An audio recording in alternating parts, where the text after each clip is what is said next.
Welcome to Mara TV news. Bulletin ముందుగా headlines. ప్రధాని నరేంద్ర మోడీ విశాఖ పర్యటన నేపథ్యంలో హోంమంత్రి వంగలపూడి అనిత సమీక్ష.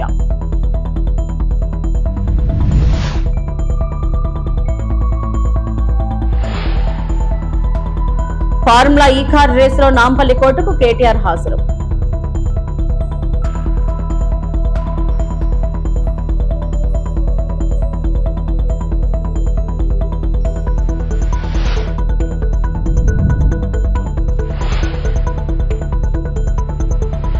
జంతర్ మంతర్ నిరసనల తర్వాత తొలిసారి మాట్లాడిన గాయపడిన ఢిల్లీ పోలీసుల కుటుంబాలు.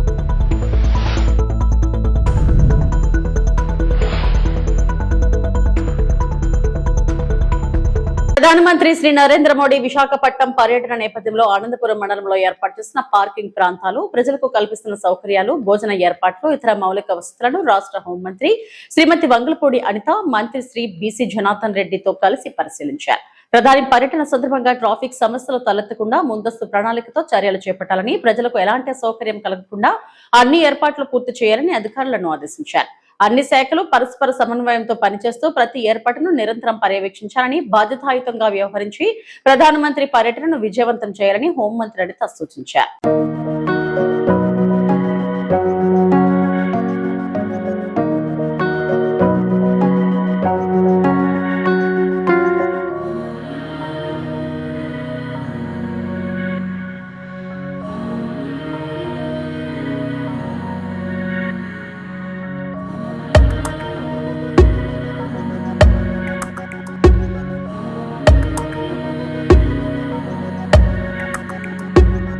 మాజీ మంత్రి బీఆర్ఎస్ కార్యనిర్వాహక అధ్యక్షుడు కేటీఆర్ శుక్రవారం హైదరాబాద్ లోని నాంపల్లి కోర్టుకు హాజరయ్యారు. ఫార్ములా ఈ కార్ రేస్ కేసులో A1 గా ఉన్న కేటీఆర్ కోర్టుకు వచ్చారు. ఫార్ములా ఈ కార్ రేస్ కేసులో ఇప్పటికే ఏసీబీ ఛార్జ్ షీట్ దాఖలు చేసింది. ఈ కేసులో A2 గా ఉన్న ఐఏఎస్ అరవింద్ కుమార్, A3 గా ఉన్న మాజీ చీఫ్ ఇంజనీర్ BLN రెడ్డిలు సమన్లతో తొలిసారి విచారణకు హాజరై వాటిని కోర్టుకు సమర్పించనున్నారు.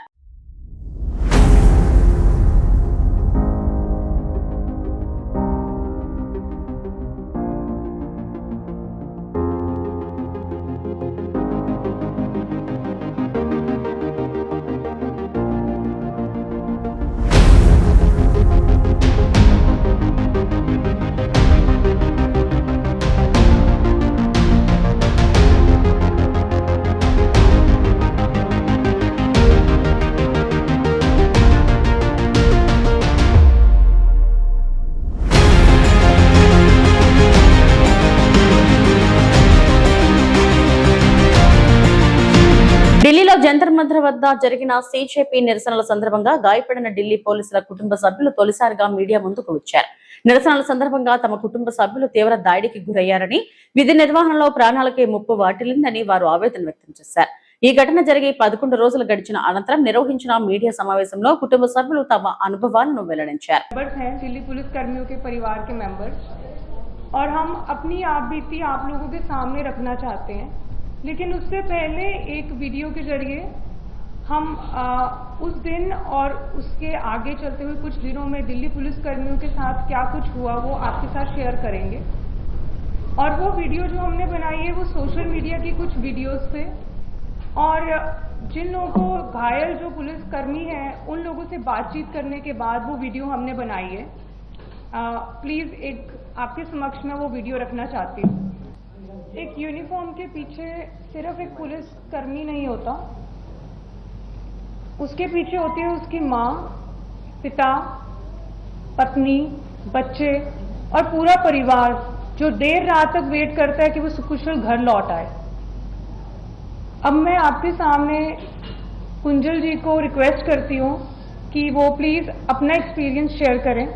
Hello, my name is Kunjal. I am a student of DU. My father is a SI in Delhi Police.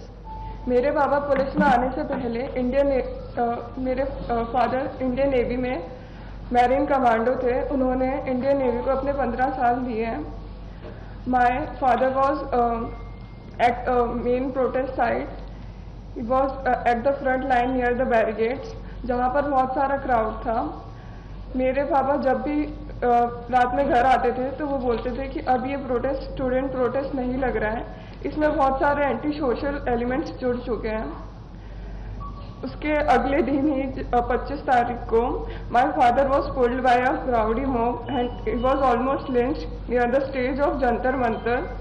This happened on 25th and around 2 p.m. he was unconscious at the RML hospital for about 4 hours. रात को 10 बजे के करीब पापा के colleagues उन्हें घर लेके आए और उनकी यूनिफॉर्म पूरी खून से लाल थी। उन्हें ऐसे देख के हमारे लिए बहुत पेनफुल था। हमने जब उनसे पूछा कि पापा ये कैसे हुआ, तो उन्होंने बताया कि बेटा कोई बात नहीं, ड्यूटी के टाइम पर छोटी मोटी चोटें लगती रहती हैं, पर मतलब उनके सर पे 4 टाके आए हुए थे, जो कि छोटी मोटी चोट नहीं थी।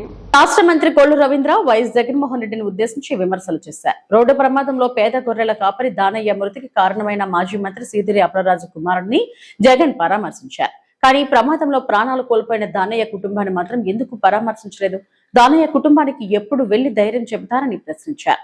అలాగే మరణించిన వ్యక్తి కుటుంబాన్ని పరామర్శించకుండా ప్రమాదానికి కారణమైన వ్యక్తి కుటుంబానికి మద్దతు తెలపడం సమంజసమని కొల్లు రవీంద్ర విమర్శించారు. జగన్మోహన్ రెడ్డి పరామర్శల పేరుతో కుళ్ళు రాజకీయాలు చేస్తున్నారు. ఉత్తరాంధ్రలో ఒక అమాయకుడైనటువంటి ఒక యాదవ సోదరుడు పశువులు కాసుకుంటూ వస్తా ఉంటే బైక్ యాక్సిడెంట్ చేసి సిదిల అప్పలరాజు కుమారుడు అతని మరణానికి కారణమైతే, మరి అతన్ని తప్పించడానికి కనీసం అతనికి ఫస్ట్ ఎయిడ్ కూడా ఇవ్వకుండా కొడుకును కాపాడుకోవడం కోసం చేసినటువంటి ప్రయత్నం, దాని మీదట కేసు కడితే, అంటే యాక్సిడెంట్ చేసి చనిపోతే కేసు కట్టరా? మరి యాక్సిడెంట్ చేసినటువంటి వ్యక్తిని తప్పించాలని ప్రయత్నం చేసిన సిదిల అప్పలరాజు మీద కేసు కట్టరా? అంటే సామాన్యుడికి ఒక న్యాయం, జగన్మోహన్ రెడ్డి గారు చెప్పినటువంటి వ్యక్తులకు ఒక న్యాయమా?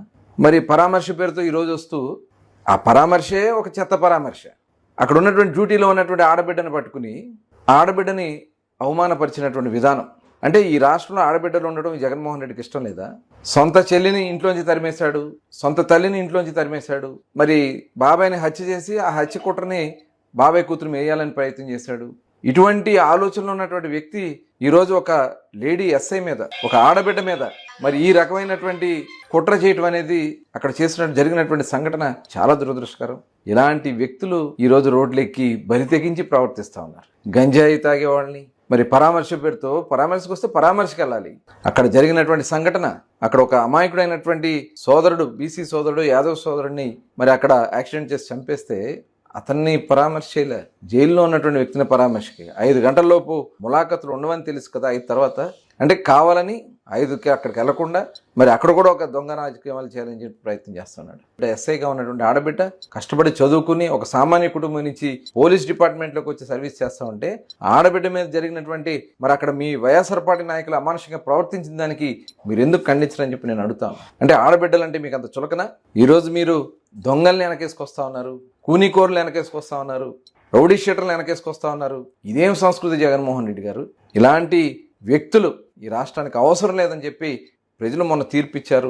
ఇంకా మీరు బరి తెగించి రోడ్ల మీదకి వస్తే ఈరోజు ప్రజలే తరిమి కొడతారని కూడా తెలియజేస్తాం. డిఎస్సీ అక్రమాలపై సిబిఐ విచారణ జరిపించాలని వైఎస్ఆర్సీపీ నేత మాజీ మంత్రి పేర్ని నాని డిమాండ్ చేశారు. డిఎస్సీల అవకతవకలపై విచారణ జరిపించాలని కోరుతూ ఏపీ వ్యాప్తంగా జిల్లా కలెక్టరేట్ లో వైఎస్ఆర్సీపీ వినతి పత్రాలు సమర్పించింది. ఈ సందర్భంగా మచిలీపట్నంలో పేర్ని నాని మాట్లాడారు. సంబంధించినటువంటి జిల్లా అధ్యక్షులు, అలాగే రాష్ట్ర పార్టీలో ఉన్నటువంటి నాయకులు కానీ, అట్లా జిల్లా స్థాయిలో ఉన్నటువంటి నాయకులు కానీ అందరం కలిసి ఈ రోజున కృష్ణా జిల్లా కలెక్టర్ గారికి అర్జీలు ఇవ్వటం జరిగింది. ఒకటి, డిఎస్సిలో జరిగినటువంటి డిఎస్సి 2025లో జరిగినటువంటి అక్రమాల మీద ఏమేం తప్పులు జరిగినాయి, దాని మీద సిబిఐ విచారణ చేయించాలి ప్రభుత్వం. దోషుల్ని లేదా దొడ్డి మార్గంలో డబ్బులతో లేదా రాజకీయ ఉద్యోగాలు పొందినటువంటి ఎవరెవరైతే ఉన్నారో, 16,000 మంది మేము దొంగలని చెప్పట్లేదు. టీచర్ ఉద్యోగాలు పొందిన వాళ్ళందరూ నిజమైన నిజాయితీతో చదువుకున్నటువంటి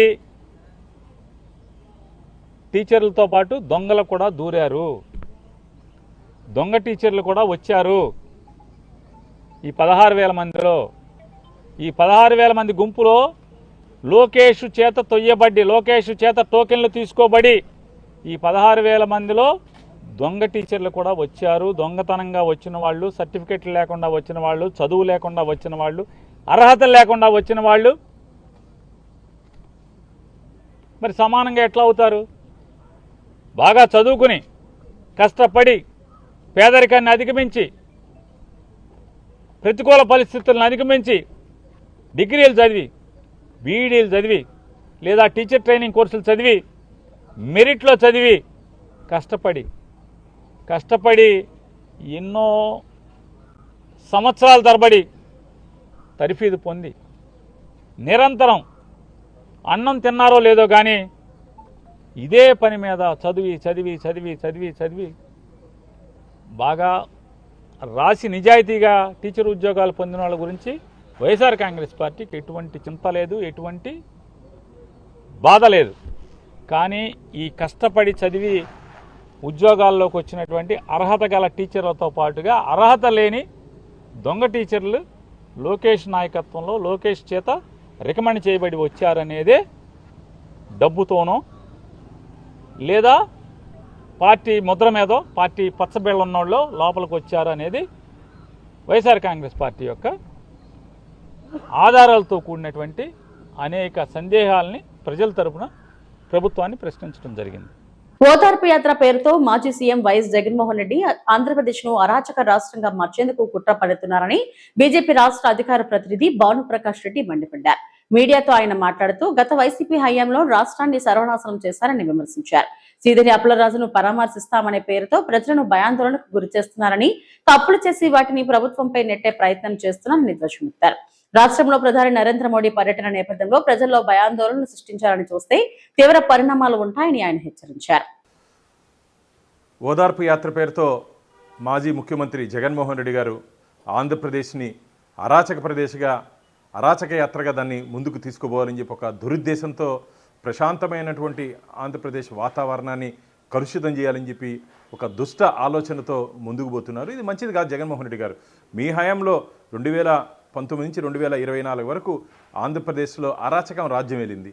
ఈరోజు మేము ప్రశాంతమైనటువంటి వాతావరణాన్ని ఆంధ్రప్రదేశ్ని స్వర్ణాంధ్రగా చేయాలని చెప్పి చంద్రబాబు నాయుడు గారు, పవన్ కళ్యాణ్ గారు, మాధవ్ గారు ఒక మంచి ఆలోచనతో ముందుకు పోతూ ఉంటే మీరు ఇట్లా మీ సిద్ధిరాజు వాళ్ళ బిడ్డ గుద్ది చంపేస్తే చనిపోయిన వ్యక్తికి 45 ఏళ్ళు కదా, అసలు వయసుకి యాక్సిడెంట్కి సంబంధమే ఏముందయ్యా?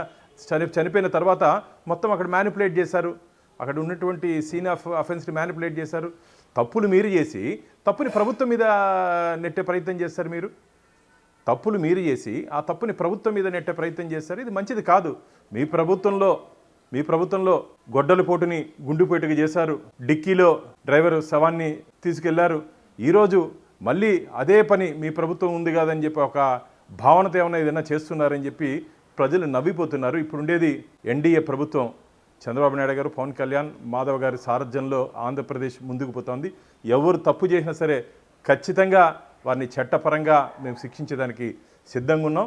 జాగ్రత్త. ఎవరైనా సరే ఇలా ప్రభుత్వ వ్యతిరేక విధానాలు, ఎల్లుండి ప్రధానమంత్రి గారు వస్తున్నారు భోగాపురం ఎయిర్పోర్ట్ ఇనాగరేషన్కి, అల్లూరి సీతారామరాజు ఎయిర్పోర్ట్ ఇనాగరేషన్కి. ఆ సమయంలో ఇలా ఏదో ఒక అలజడి సృష్టించి ఆంధ్రప్రదేశ్లో ఒక రౌడీ రాజకీయాన్ని తీసుకొని వచ్చే ప్రయత్నం చేస్తున్నారు. ఉక్కు పాదంతో అణిచివేస్తాం. ఇది మంచిది కాదని చెప్పి జగన్మోహన్ రెడ్డి గారికి తీవ్రంగా హెచ్చరిస్తున్నాం. గత వైకాపా ప్రభుత్వ నిర్లక్ష్యం వల్లే నగరంలో సమస్యలు పేరుకుపోయాయని తిరుపతి టీడీపీ నియోజకవర్గ ఇన్ఛార్జ్ బేబీ శ్రీనివాస్ విమర్శించారు. కూటమి ప్రభుత్వ సంక్షేమ విజయాలను ప్రజలకు వివరించేలా శుక్రవారం తిరుపతి 4వ క్లస్టర్ పరిధిలోని 13, 14 డివిజన్ ఎన్డీఏ నగర్ లో డోర్ టు డోర్ కార్యక్రమం జరిగింది. Yadava corporation chairman Narasimha Yadav, cluster incharge Sridhar Varma, Tatayyagunta ఆలయ చైర్మన్ మహేష్ యాదవ్, నాయి బ్రాహ్మణ కార్పొరేషన్ చైర్మన్ రుద్రకోటి సదాశివంతో కలిసి ఆయన ప్రతి ఇంటికి వెళ్లారు. కరపత్రాలు అందజేస్తూ లబ్ధిదారులతో మాట్లాడారు. ఈ సందర్భంగా జేబీ శ్రీనివాస్ మాట్లాడుతూ 20 ఏళ్ల క్రితం టీడీపీ హయాంలో వేసిన రోడ్లు, కాలువలు తప్ప గత ప్రభుత్వంలో ఎలాంటి అభివృద్ధి జరగలేదని దుయ్యబట్టారు. యూజీసీ సమస్యకు శాశ్వత పరిష్కారం, డివిజన్ లో యూజీసీ సమస్యకు శాశ్వత పరిష్కారం చూపుతామని జేబీ శ్రీనివాస్ భరోసానిచ్చారు. కాలువలు శుభ్రం చేయడం లేదని స్థానికులు కోరడంతో వెంటనే స్పందించిన ఆయన హెల్త్ అధికారులతో మాట్లాడి సమస్యను పరిష్కరించాలని ఆదేశించారు. ఈ కార్యక్రమంలో క్లో క్లస్టర్ ఇన్ఛార్జ్ శ్రీహరి నాయుడు, 13వ వార్డు అధ్యక్షుడు సుబ్బయ్య, 14వ వార్డు అధ్యక్షుడు జస్వంత్, యూనిట్ ఇన్ఛార్జీలు రవి, వాలుముని, యశోద, సుబ్రహ్మణ్యం తదితరులు పాల్గొన్నారు. లేదు ఇక్కడ నుంచి మున్సిపల్ అట్లా మహా ఇక్కడ నుంచి నేరుగా మున్సిపల్ వచ్చిపోతాము. డ్రైనేజ్ నీళ్ళు అన్ని సమస్యలు మాట్లాడి పోయి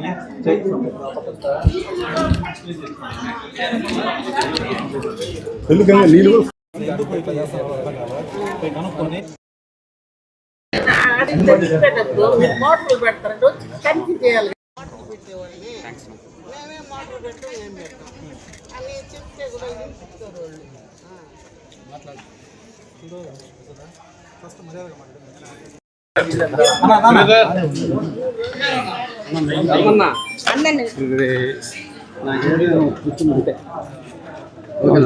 ఓకేనా.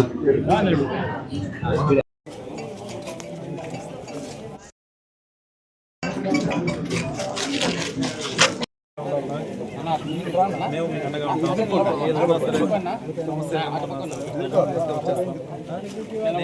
అనంతపురం జిల్లా రాప్తాడు నియోజకవర్గంలో రైతుల సాగునీటి సమస్యల పరిష్కారం కోసం మాజీ ఎమ్మెల్యే తోపుదుర్తి ప్రకాష్ రెడ్డి ఆధ్వర్యంలో రైతులు భారీ పాదయాత్ర చేపట్టారు. రాప్తాడు నుంచి హంద్రినివా కాలువ వరకు నిర్వహించిన ఈ పాదయాత్రలో పెద్ద సంఖ్యలో రైతులు, వైఎస్ఆర్ కాంగ్రెస్ పార్టీ నాయకులు, కార్యకర్తలు పాల్గొన్నారు. ఈ సందర్భంగా రైతులను ఉద్దేశించి మాట్లాడిన తోపుదుర్తి ప్రకాష్ రెడ్డి హంద్రినివా కాలువకు తక్షణమే సాగునీరు విడుదల చేసి రాప్తాడు, పరిటాల, చెన్నై, కొత్తేపల్లి, రామగిరి మండలాల రైతులను ఆదుకోవాలని ప్రభుత్వాన్ని డిమాండ్ చేశారు. నీటి కొరతతో వేలాది ఎకరాల పంటల్లో నిండిపోతున్నాయని, రైతులు తీవ్ర ఇబ్బందులు ఎదుర్కొంటున్నారని ఆవేదన వ్యక్తం చేశారు. ఇది ఒక రాజకీయ సభ కాదు, ఇది రాజకీయ వేదిక కాదు, ఇది రైతు బతుకు పోరాటము. అనంతపురం ఉమ్మడి జిల్లాలో రైతు చేస్తున్నటువంటి బతుకు పోరాటం యొక్క తొలి ఘట్టము మాత్రమే. మనం ఇంకా 3 సంవత్సరాల పాటు చేయాల్సిన యుద్ధం ఇది. ఒక రోజుతో కాదు, ఈ రోజుతో అయిపోతే రేపు నెల ఇంకో మీటింగ్ పెడితే కాదు. రాజశేఖర్ రెడ్డి గారి ఆశయాలు సాధించేంత వరకు,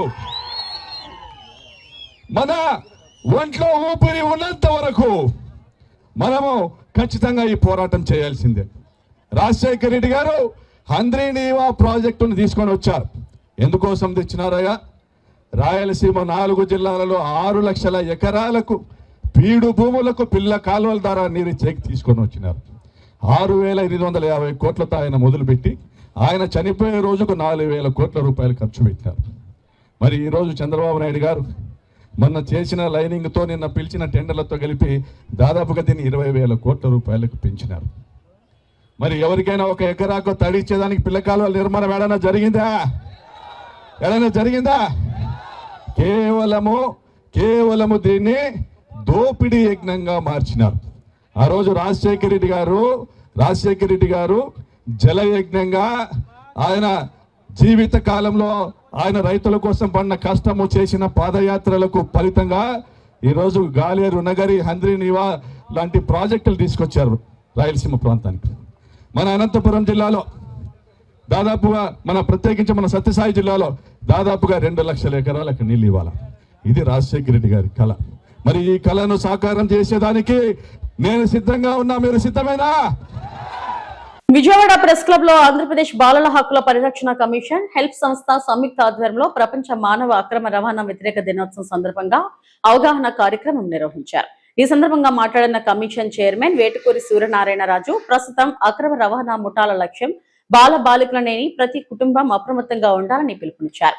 పిల్లల కలలు, యువత భవిష్యత్, కుటుంబాల విశ్వాసాన్ని లక్ష్యంగా చేసుకున్న ఈ ముఠాలను అడ్డుకోవాలంటే ప్రజల్లో అవగాహన పెరగాల్సిన అవసరం ఉందన్నారు.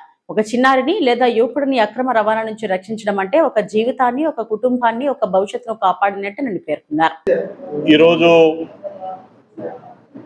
ప్రపంచ అక్రమ రవాణా వ్యతిరేక దినోత్సవం సందర్భంగా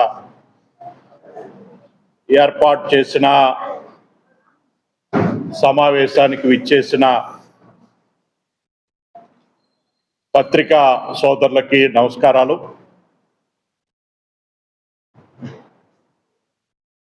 జూలై 30వ తారీఖున ప్రపంచవ్యాప్తంగా అక్రమ రవాణా వ్యతిరేక దినోత్సవంగా మనం ప్రతి సంవత్సరం జరుపుకుంటాం.